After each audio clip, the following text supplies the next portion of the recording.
In this video, guys, I want to talk to you about my big plan for air conditioning maintenance on your vehicles. So many years ago, I think it was probably in the early 2000s, like 2002 or 2003, I got this Easy Chill retrofit kit, and my BMW had R12 refrigerant in it, and all the R12 leaked out. And at the time, R12 was just becoming prohibitively expensive. So basically, I used this kit to refill the system with R134, R134A. And it went fine, and the air conditioning worked really well. And so after that time, this came with a really cheap, refrigerant gauge.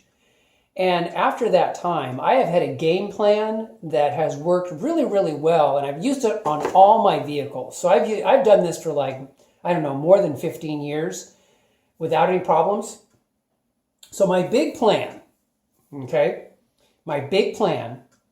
is with my vehicles' air conditioning systems, I basically wait until the cold air is no longer blowing. In other words, when you hit the AC button on your car, and it's not blowing cold air, what I do is I take my super cheap gauge and I add 1 can of refrigerant. This is the R134 available at Walmart. And I just add a can, okay? And here's my thinking.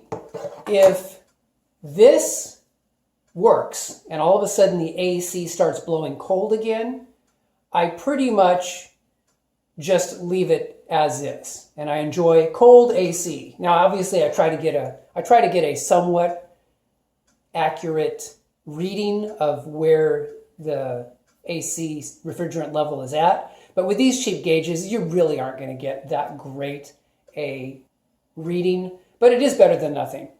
And so what I've done, guys, is throughout the years, I've used this system, and I've just added a can whenever it's not blowing cold air. I add a can. And I usually add a can about once every 3 years to my vehicles. And you know what? That makes sense to me because R134A kind of just slowly leaks out of your system just as the compressor is running and different things are working, because there are lubricants in here. And so the R134s just kind of naturally leak out as time goes by. And so you can add a can, and I'm not making any guarantees, guys, but this is what I have done, and I have not had to do any air conditioning replacements like replacing compressors or anything like that on my vehicles. This has really worked to perfection. So certainly I think it's something worth trying. No guarantees with this one, guys, but I just want to report that, over the last, 16, 17 years, I've had fantastic results doing this. One other tool you can get is you can also get one of these leak detectors. These are like $20. It's a halogen leak detector. It just detects refrigerant, so you can point it in different places in your engine bay and see if it's coming out of your evaporator or something like that. Then you can know, hey, I got an evaporator leak, and at least at that point, you can go to your trusted mechanic and you can say, hey, look, I put my device on here. I've got an evaporator leak. The freon's coming out. And so you're in control of the process. You're not going to just be hit with, you need a brand new compressor, when you really don't. So anyway, guys, I just wanted to share this with you. This has kind of been my big plan for dealing with AC systems. Very simple, very rudimentary. Wouldn't do it on a newer car or a car that is under warranty. But certainly if you have an older car and you're like, I'm not going to be putting tons of money into this thing, let's just add a can and see what happens. It's worked really well for me. So anyways, I want to share this with you guys. One more point I want to make, guys, is that one other thing you can do if your AC system is not working is to go ahead and check your relay switch.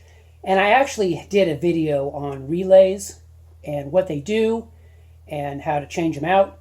And so what I'm going to do for you guys is right up here in this video, I talk about exactly that issue, where the AC goes out and it's actually the relay, and that's it.